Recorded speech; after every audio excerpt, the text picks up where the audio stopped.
E aí a gente tava falando aqui que, pô, tem um livro na Bíblia que é sobre revelações, né? Sobre profecias e tudo mais. Que fala sobre Israel ali também, né? O povo de Israel, qualquer coisa assim. E aí tu já falou que a visão é um pouco diferente do que... Na verdade, há mais de um livro de profecia na Bíblia, mas o mais famoso é o livro do Apocalipse.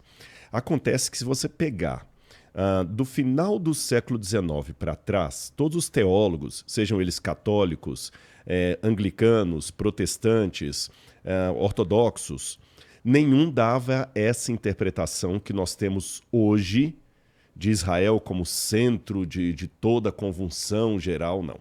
Isso aí começou a partir de Darby, que era um teólogo protestante, depois veio Scofield, que lançou a Bíblia anotada de Scofield, e depois, mais recentemente, quando Tim LaHaye lançou o livro Deixados para Trás, que depois virou filme e aí emplacou.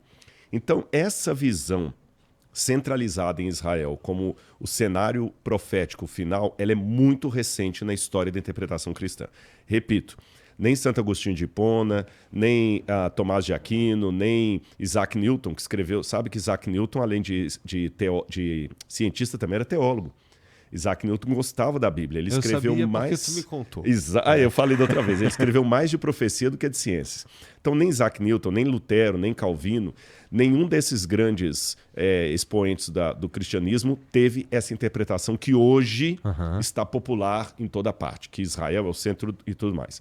Depois do Darby e do Scofield e desse pessoal todo que eu citei, veio a Primeira Guerra Mundial, Segunda Guerra Mundial e depois da Segunda Guerra Mundial, a Guerra Fria. Estados Unidos e União Soviética. E havia uma propaganda muito forte na América de demonizar a União Soviética e, por extensão, os russos, e enaltecer Israel, que estava se elevando como a única democracia legítima do Oriente Médio depois da criação do Estado em 48. Então, a partir disso, as pregações americanas, que eram muito nacionalistas e com a teologia muito voltada para o americanismo anti-Rússia, começou a colocar o anticristo vai ser um comunista, vai ser um soviético, vai vir da União Soviética. E Israel é o lugar do mundo onde terá a guerra do Armagedon, onde será Estados Unidos e Israel contra o eixo do mal, que seria a China e a antiga União Soviética, hoje Rússia. Nossa, uma maldade usar a religião para convencer as Exatamente. pessoas. E o pior é que essa mesma visão acabou sendo antissemita no final das contas. Antissemita, só para a pessoa entender, qualquer preconceito que você tenha contra os judeus é chamado de antissemitismo. Nós temos uma onda de antissemitismo. E em que sentido essa visão escatológica do fim dos tempos se torna antissemita? É porque, de acordo com essa visão, a Igreja de Cristo, que são os cristãos, será arrebatada antes da grande tribulação, e Israel que vai ficar aqui para enfrentar o anticristo. Quer dizer, quem vai se lascar enfrentando um mundo governado pelo anticristo é Israel. Os verdadeiros cristãos, aqueles que estiverem preparados, vão ser arrebatados antes. Israel que vai ser deixado para trás para penar aqui. Então, é um negócio assim que eu respeito os que pensam assim, tem muita gente que pensa assim, mas eu, Rodrigo, particularmente, eu não vejo muita base hermenêutica para interpretar desse jeito. Eu acho que, no final das contas, é o povo de Deus que vai ser salvo, e esse povo é constituído de judeus e não judeus. Deus não tem mais aquela predileção por uma nação, por um país, por uma bandeira. É um povo. Não Jesus falou que ia chegar o tempo em que os verdadeiros adoradores a Deus não iam adorar em Jerusalém, ou em Meca, ou Medina, ou em Aparecida do Norte, ou em qualquer lugar que seja. É em espírito e verdade. Agora, para terminar a minha resposta aqui, para não ficar muito comprida, se eu fosse um cético, uma pergunta que eu faria é o seguinte: tá, mas falar de guerra como Apocalipse, pô, chega desse negócio. Guerra tem desde que o mundo é mundo. Fome tem desde que o mundo é mundo. Essas coisas, falar que setembro do fim, né? Já tem guerra na época de Nabucodonosor. Por que a guerra, agora que está acontecendo no Oriente Médio, é mais sinal do fim dos tempos do que a guerra que aconteceu quando Nabucodonosor foi atacar o faraó Neco em 609 a.C.? 609 a.C., o Apocalipse, o livro já estava escrito? Não. Foi 600 anos depois que foi escrito.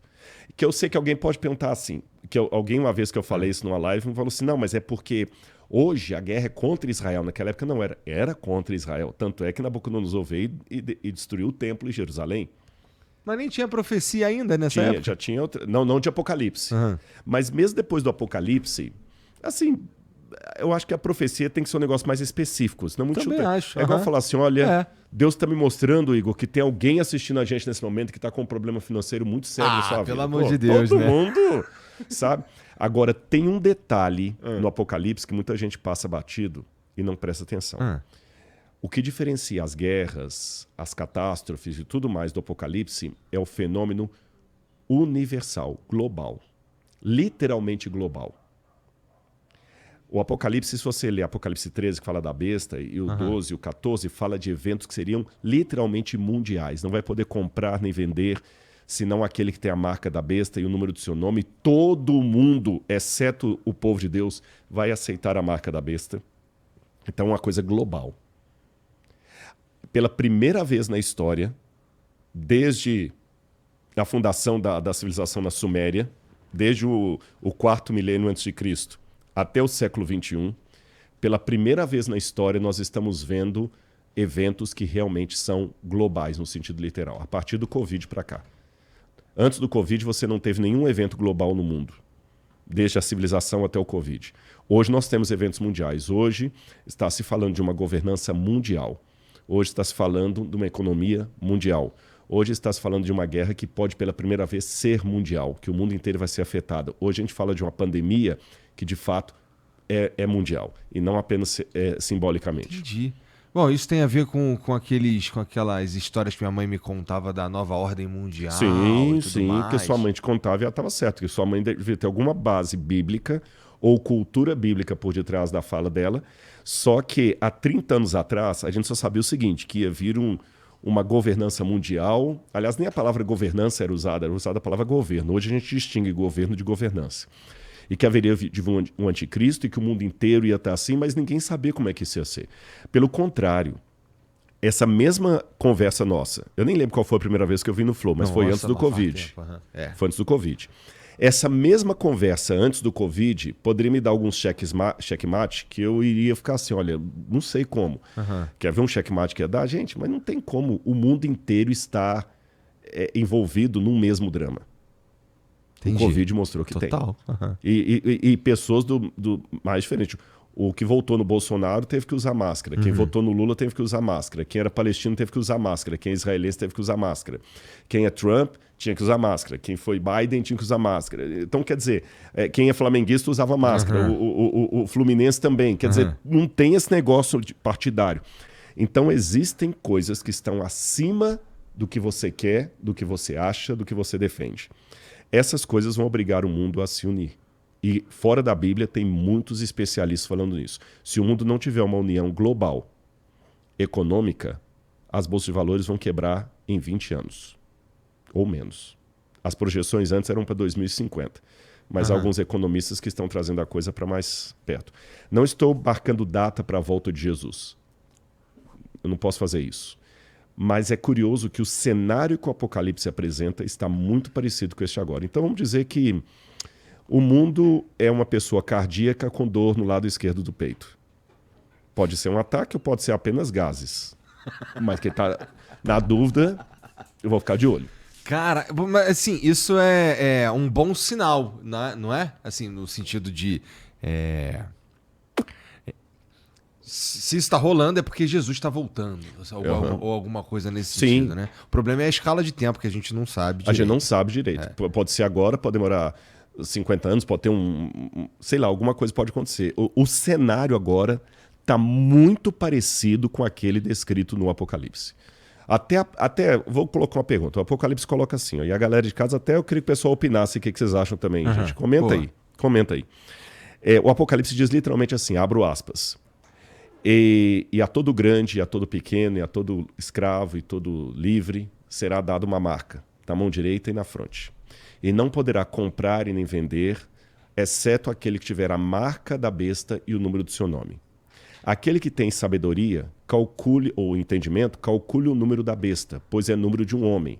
Ora, esse número é 666. Então, literalmente está falando que vai ter uma economia do mundo engendrada, governada pelo anticristo.